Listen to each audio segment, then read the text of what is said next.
English learn பண்ணக்கூடிய majority of the Tamil speaking people face பண்ணக்கூடிய number one problem sentence எப்படி construct பண்ணுவது. சின்ன வயசுலேருந்தே நம்ம எஜுகேஷன் சிஸ்டத்தில் ஸ்கூலில் நம்ம இங்கிலீஷ் படிச்சுட்டு இருப்போம். நிறைய இங்கிலீஷ் வேர்ட்ஸ் நமக்கு ஃபெமிலியராக இருக்கும். ஆனால் அந்த இங்கிலீஷ் வேர்ட்ஸை சேர்த்து எப்படி மீனிங்ஃபுல் சரியான சென்டென்ஸை உருவாக்குவது, இதில் தான் அவங்க ஸ்ட்ரகிள் ஆவாங்க, ஸ்டக் ஆவாங்க, அவங்க ஃப்ளூவன்சி அஃபெக்ட் ஆகும், பயப்படுவாங்க.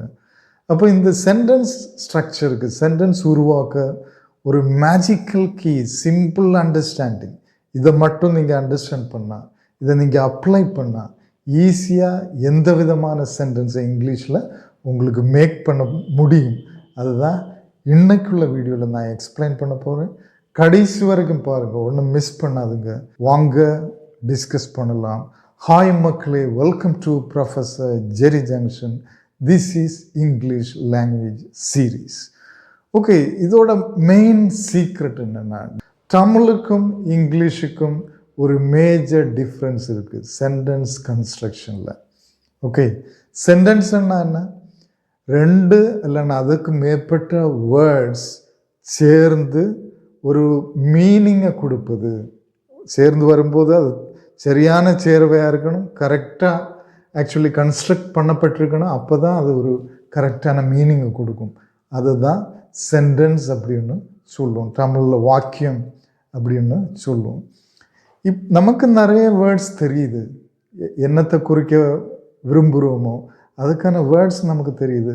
ஆனால் அது எந்த ஆர்டரில் நம்ம அதை கன்ஸ்ட்ரக்ட் பண்ணணும், அப்படி கன்ஸ்ட்ரக்ட் பண்ணும்போது அதில் தவறு வருமோ, தமிழ் சென்டென்ஸ் கன்ஸ்ட்ரக்ஷனுக்கும் இங்கிலீஷ் சென்டென்ஸ் கன்ஸ்ட்ரக்ஷனுக்கும் உள்ள மேஜர் டிஃப்ரென்ஸ் தான் இந்த கன்ஃபியூஷனில் நம்மளை கொண்டு போய் விடுவது. அது என்ன மேஜர் டிஃப்ரென்ஸ்? ஆக்சுவலி எந்த ஒரு சென்டென்ஸ்லேயும் நேரமே நம்ம பார்த்தோம், மோர் தேன் 2 வேர்ட்ஸ் இருக்கும், அதுதான் சென்டென்ஸ். அப்படி நிறைய வேர்ட்ஸ் இருக்கக்கூடிய ஒரு சென்டென்ஸில் 2 வேர்ட்ஸ் தான் most important words. Most important ஃபங்க்ஷனை செய்யக்கூடியது 2 வேர்ட்ஸ் தான். ஓகே, ஒன்று சப்ஜெக்ட், இன்னொன்று வேர்ப். வேர்ப்னா ஒரு ஆக்ஷனை குறிக்கும் வேர்டு, ஒரு செயலை குறிக்கக்கூடிய வேர்டு வேர்ப். அந்த செயலை செய்யக்கூடிய நபர், அதுதான் சப்ஜெக்ட். செயலும் செயலை செய்யக்கூடிய நபரும் தான் ஒரு சென்டென்ஸில் மோஸ்ட் ப்ராமினன்ட். ஓகே, அப்போது செயல் வேர்ப், செயலை செய்யக்கூடிய ஒரு சப்ஜெக்ட். இந்த ரெண்டுக்கும் இடையில் உள்ள அக்ரிமெண்டில் தான் இந்த ரெண்டும் சப்ஜெக்டும் வேர்பும் எந்த பொசிஷனில் வருது, அதில் தான் தமிழ் சென்டென்ஸ் கன்ஸ்ட்ரக்ஷனுக்கும் இங்கிலீஷ் சென்டென்ஸ் கன்ஸ்ட்ரக்ஷனுக்கும் ஒரு மேஜர் டிஃப்ரென்ஸ் இருக்குது. ஃபார் எக்ஸாம்பிள், ஒரு சென்டென்ஸில் 2 வேர்டு தான் வருதுன்னு வைப்போம். ஒரு சென்டென்ஸில் 2 வேர்டு தான் வருது, ஒன்று சப்ஜெக்ட், இன்னொன்று வேர்ப். அப்படி வரும்போது தமிழுக்கும் இங்கிலீஷுக்கும் எந்த வேறுபாடும் கிடையாது. பி வெரி கேர்ஃபுல், அட்டென்டிவாக கேளுங்க. ஓகே, சப்ஜெக்டும் வேர்பும் எந்த பொசிஷனில் வருது, அதை வச்சு தான் இங்கிலீஷுக்கும் தமிழுக்கும் வேறுபாடு சென்டென்ஸ் கன்ஸ்ட்ரக்ஷனில். ஆனால் ஒரு சென்டென்ஸில் சப்ஜெக்டும் வேர்பும் மட்டும் வரும்போது இங்கிலீஷுக்கும் தமிழுக்கும் டிஃப்ரென்ஸ் கிடையாது. ஆனால் அதாவது ஒரு சப்ஜெக்ட் ஒரு ஆக்ஷனை பண்ணுறாரு, ஒரு சப்ஜெக்ட் ஒரு வேர்ப் ஒரு ஆக்ஷனை பண்ணுறாரு, அவ்வளோ மட்டும் இருந்தால் தமிழுக்கும் இங்கிலீஷுக்கும் டிஃப்ரென்ஸ் கிடையாது. Example, Dinesh writes. தினேஷ் எழுதுகிறான். அதுக்கு பாஸ்ட் தினேஷ் ரோட், தினேஷ் எழுதினான். ஓகே, சப்ஜெக்ட் வேர்ப் ரெண்டுமே கம்ப்ளீட் சென்டென்ஸ் தான். 2 வேர்ட்ஸு கம்ப்ளீட் சென்டென்ஸ். ஓகே, ரெண்டுலேயுமே ஒரு சப்ஜெக்ட் இருக்குது, ஒரு வேர்ப் இருக்குது. ரெண்டுலேயுமே சப்ஜெக்ட் ஃபர்ஸ்டில் வருது, வேர்ப் செகண்டில் வருது, நோ ப்ராப்ளம். அப்படியே தமிழ் சென்டென்ஸை ஒரு சப்ஜெக்டும் வேர்பும் மட்டும் இருந்தால் அது அப்படியே நம்ம இங்கிலீஷில் டிரான்ஸ்லேட் பண்ணலாம். அவர்கள் விளையாடுகிறார்கள், அவர்கள் தே விளையாடுகிறார்கள், பிளே. அவள் போனாள், அவள், she போனால் went. No confusion at all. அப்போ எங்கே கன்ஃபியூஷன் வருது? ஒரு ஆக்ஷனை ஒரு சப்ஜெக்ட் செய்கிறாங்க, இப்போ அந்த ரெண்டும் வந்தால் நோ கன்ஃபியூஷன். அப்போ ஆக்ஷனை சப்ஜெக்ட் செய்யும்போது அதில் இன்னும் நிறைய இன்ஃபர்மேஷன் வருது, இன்னும் நிறைய டீட்டெயில்ஸ் வருது. ஆக்சுவலி அந்த ஆக்ஷனை எப்போ பண்ணார், எங்கே பண்ணார், யாருக்கு கூட பண்ணார், எப்படி பண்ணார், இன்னும் டீட்டெயில்ஸ் வருது.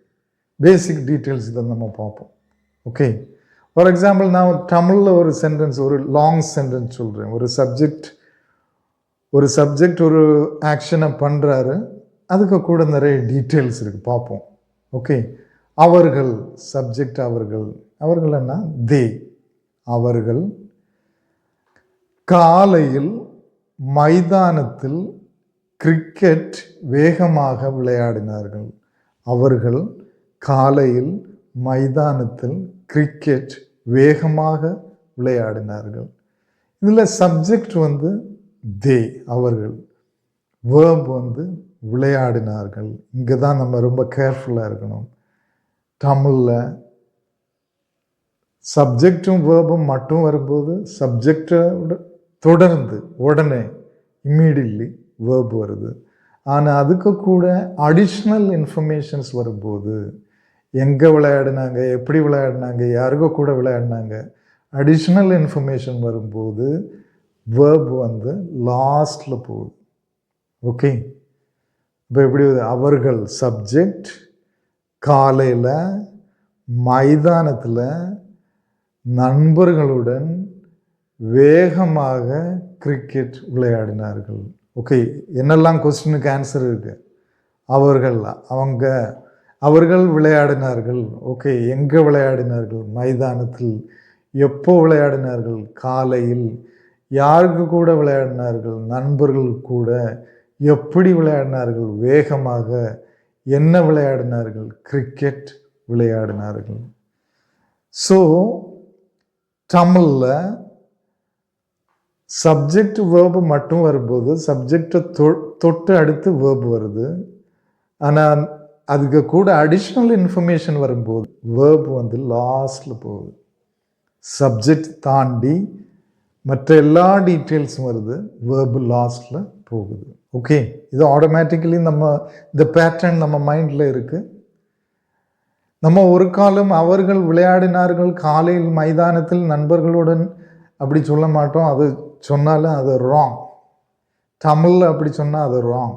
சப்ஜெக்ட் தாண்டி வேர்பு தாண்டி எல்லா அடிஷ்னல் இன்ஃபர்மேஷன் கொடுத்தா அது தமிழில் ராங்.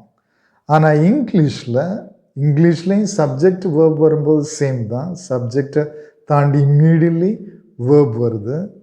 ஆனால் ஆல் த அடிஷ்னல் இன்ஃபர்மேஷன், ஒரு சப்ஜெக்ட் ஒரு செயலை செய்கிறாரு, அந்த செயல் எங்கே செய்கிறாரு, எப்படி செய்கிறாரு, யாருடன் செய்கிறார், எந்த டைமில் செய்கிறார், அந்த மாதிரி all the details, when, where, how, with whom, எல்லா டீட்டெயிலும் வேர்பு தாண்டி தான் வரும். சப்ஜெக்டுக்கும் வேர்புக்கும் இடையில் இந்த டீட்டெயில்ஸ் வராது. எப்போவுமே சப்ஜெக்ட் ஃபர்ஸ்ட், வேர்ப் செகண்ட், மீதி எல்லா டீட்டெயிலுமே அது தாண்டி தான் வரும்.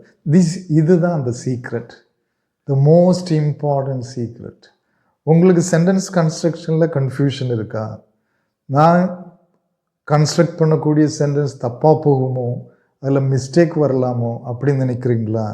Always keep in your mind, எந்த சென்டென்ஸ் நீங்கள் கன்ஸ்ட்ரக்ட் பண்ணாலும் அது ஒரு கொஸ்டினோ மற்ற டைப் ஆஃப் சென்டென்ஸ் இல்லாமல் ஆர்டினரி சென்டென்ஸ், பல டென்ஸ்களில், பல விதமான டென்ஸ்களில், எந்த விதமான ஸ்டேட்மெண்ட் நீங்கள் கன்ஸ்ட்ரக்ட் பண்ணும்போதும் சப்ஜெக்ட் தாண்டி இம்மீடியட்லி ஆஃப்டர் சப்ஜெக்ட் வேர்பு தான் வரணும். All the other details subject verb தாண்டி தான் வரணும். அப்படி நீங்கள் யூஸ் பண்ணால் 95% ஆஃப் த டைம் உங்கள் சென்டென்ஸு தப்பாகவே போகாது. ஓகே, இந்த தமிழ் சென்டென்ஸ் நம்ம முதல்ல பார்த்த தமிழ் சென்டென்ஸை இங்கிலீஷில் பார்ப்போம். அவர்கள் காலையில் மைதானத்தில் நண்பர்களுடன் கிரிக்கெட் விளையாடினார்கள். அதை எப்படி சொல்லலாம்? தமிழ் சென்டென்ஸில் விளையாடினார்கள் லாஸ்ட்டில் போச்சுது, டீட்டெயில் வந்த உடனே இங்கே அப்படி போகாது. சப்ஜெக்ட் தாண்டின உடனே வேர்பு தான். They played cricket on the ground yesterday along with their friends. Otherwise, they played, மீதி எல்லா டீட்டெயிலும் பின்னால் போட்டோம். They played, என்ன விளையாடினாங்க? கிரிக்கெட், எங்கே விளையாடினாங்க? ஆன் த கிரவுண்ட், எப்போ விளையாடினாங்க? In the morning. They played cricket on the ground in the morning. நீங்கள் ஒருவேளை கேட்பீங்க, இந்த அடிஷ்னல் இன்ஃபர்மேஷன் வருது இல்லையா, எங்கே எப்போ, அதுக்கு ஒரு ஆர்டர் உண்டா? அதுக்கும் கிராமட்டிக்கலி பார்த்தா ஆர்டர் உண்டு. But don't worry about that. அது ஆட்டோமேட்டிக்கலி நீங்கள் லாங்குவேஜ் கேட்டு கேட்டு கேட்டு அடுத்தவங்க பேசி கேட்கும்போது அந்த பேட்டர்ன் ஆட்டோமேட்டிக்கலி உங்கள் மைண்டில் ஃபிக்ஸ் ஆகும். ஆட்டோமேட்டிக்கலி உங்களால் அதை லேர்ன் பண்ண முடியும். நம்ம தமிழில் இந்த பேட்டர்ன், சென்டென்ஸ் பேட்டர்ன் எங்கேயுமே கிராமரில் படிக்கல, ஆட்டோமேட்டிக்கலி ஃபிக்ஸ் ஆகிருக்கு. So this is a major secret. இது போல தான் அது ஒரு பொசசிவ் ஃபார்மாக இருந்தாலும் they have, he has, subject plus verb, அதுக்கு பிறகு அடிஷ்னல் இன்ஃபர்மேஷனை நீங்கள் ஆட் பண்ணலாம். அது ஒரு ஸ்டேட் வேர்பாக இருந்தாலும் I am, subject verb, subject verb, subject verb, who, with whom, how, அந்த இன்ஃபர்மேஷன் எல்லாம் அதை தாண்டி போடுங்க. கண்டிப்பாக இந்த வீடியோ உங்களுக்கு யூஸ்ஃபுல்லாக இருந்திருக்கும். இதை ப்ராக்டிஸ் பண்ணுங்கள். ஓகே, இந்த மாதிரி 2-3 சென்டென்ஸ் கமெண்ட்ஸில் பதிவிடுங்க. சப்ஜெக்ட் தாண்டி வேர்ப் தாண்டி மற்ற இன்ஃபர்மேஷன் ஆட் பண்ணி, அது உங்கள் ஹாபியை கூட அப்படி சொல்லலாம். I play cricket on the ground everyday evening with my friends or something like that. I go to church everyday with my family, something like that. So subject தாண்டி immediately after that verb வரணும். then all the details should come. Okay, கண்டிப்பாக இந்த video யூஸ்ஃபுல்லாக இருந்திருக்கும். வேறு doubts இருந்தால் உங்கள் கமெண்ட்ஸில், கீழே கமெண்ட்ஸில் பதிவிடுங்க. இந்த வீடியோ பிடிச்சிருந்தா லைக் பண்ணுங்கள், ஷேர் பண்ணுங்கள். நீங்கள் சப்ஸ்கிரைப் பண்ணாமல் பார்த்துட்டு இருந்தால் கண்டிப்பாக சப்ஸ்கிரைப் பண்ணுங்கள். அடுத்த வீடியோ வரும் வரைக்கும் wish you all the best.